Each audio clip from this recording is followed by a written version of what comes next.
প্রথম দাখিল পরীক্ষায় অংশগ্রহণ করেছিল আমাদের 11 জন ছাত্রছাত্রী, 3 জন ছাত্রী এবং 8 জন ছাত্র। তাদের মধ্য থেকে 8 জন A+ পেয়েছে। A+ 8 জনের মধ্যে আবার 2 জন পজিশন সে অ্যাচিভ করেছে। প্রিয় উপস্থিতি, শুধু তাই না, আমরা এরপরে বাংলাদেশ কিন্ডারগার্টেন অ্যাসোসিয়েশনের বৃত্তি প্রদান, তাদের সনদ আমরা প্রদান করব।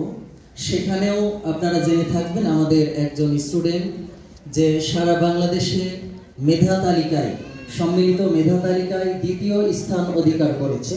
আমরা তাকেও আজকে আমরা পুরস্কার তুলে দেব।